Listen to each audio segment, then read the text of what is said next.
Hey guys, what's going on? It's Blake Ruffino from Are You Serious Sports, and this AYS short is brought to you by BetOnline.ag. BetOnline is the fastest and easiest way for you to bet on all your sporting action. BetOnline has you covered for all the news, scores, odds, and updates. It's literally the best way for you to place all your bets, and the best thing is it's free to sign up.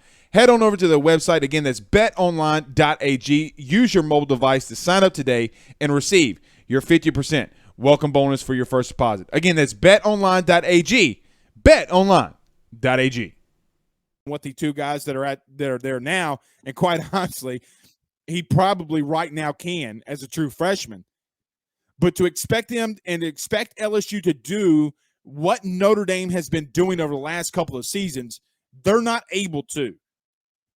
Now, there's a couple games that I think that, and what's crazy to me is I feel like Brian Kelly feels more comfortable with the explosive spread offense. You know, every chance that BK got and was even able to spread the field out and start throwing it all over the place, they did. But some things I'm hearing around LSU, especially in this install, is, hey, man, we're not going to be lightning fast, but we're going to spread you out. We're going to go for it on fourth down.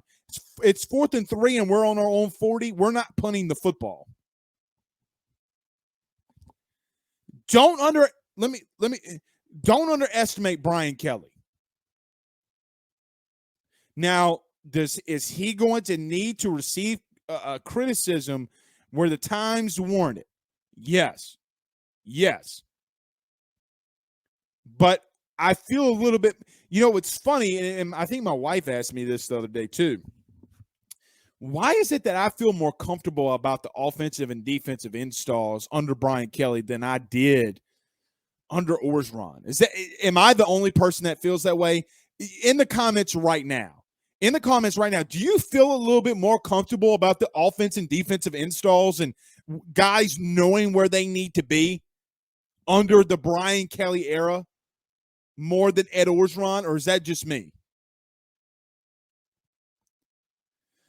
For whatever reason, I'm not freaking out the way that I normally would under Orgeron during an offseason. Maybe that's old age. Maybe that's because I woke up and on the left side of my head I had more great basketball or the poor playing of the men's basketball team.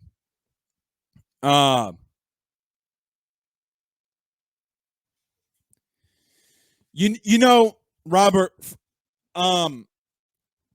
God forbid I come out here and criticize Will Wade.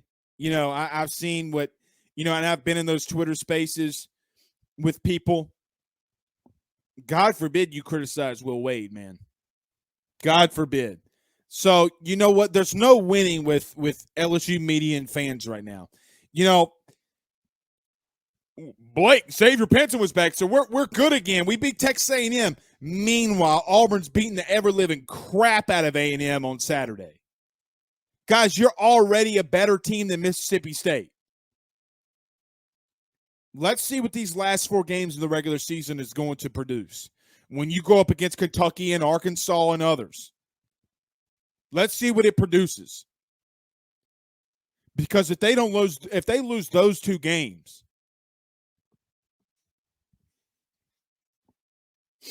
they got to get wins now. But God forbid you criticize Will Wade. The interesting thing that for me and talking to people, especially in like those Twitter spaces, we need to do a segment on Facebook, the best of Twitter spaces during the week.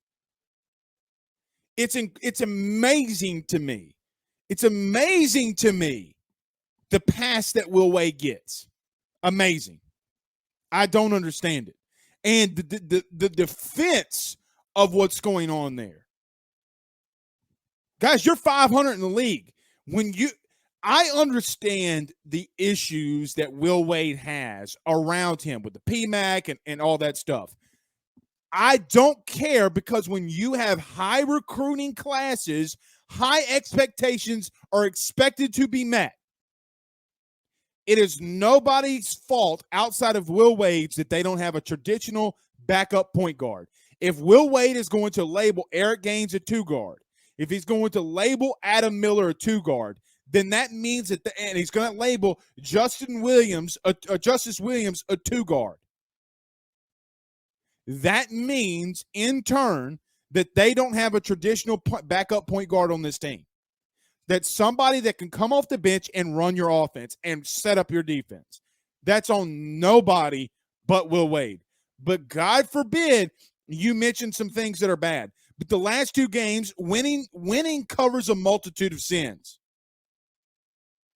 It doesn't matter if it's football, baseball, basketball, hockey, soccer, tennis, water polo, badminton, backstroke aerobics, Marco Polo. It doesn't matter. Even if there's competitive karaoke singing. I'm in love with a stripper. She bob and she roll and she roll and she ride in that pole, and I'm in love with a stripper. Even if that kind of stuff is competitive at LSU and you keep winning, it doesn't mean that your tone in the song's not bad. It might mean that the person that you're going up against and the other karaoke song is just as shitty as you are. Damn, little mama. You think at any point started yelling at the O-line? Well, let me say this. When they started sending the linebackers, remember when Chris Collinsworth broke it down? Schematically, this is what I would have done. It's not that difficult. Let the linebacker come. Have the guard in the center go and double team Aaron Donald the entire game. Don't let that man loose. Don't let it happen. Keep Joe Mixon in. Scheme up a play where you have a little outlet pass to a tight end, Uzama, something.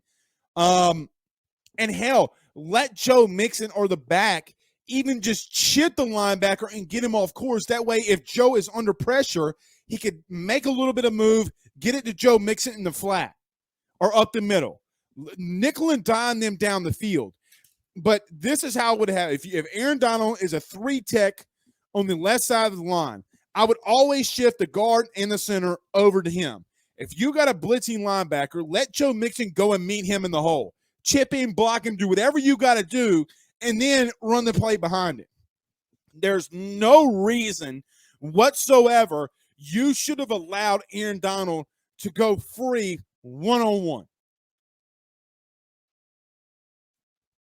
If the linebacker exposes Joe Mixon or Samaje Perine, so be it. At least Aaron Donald's not beating you at 4th and 1. Then don't line up and run the ball right at Aaron Donald with Samaje Perine.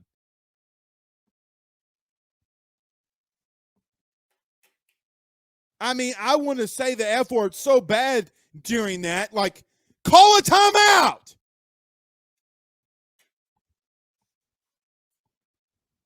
It is not that complicated. Do not run the football at the best, arguably the best even player in the entire NFL. Don't do it, you imbecile. So, Ken says, hey, man, T-Pain. I'm in love with a stripper. She bob and she roll and she roll and she riding that pole and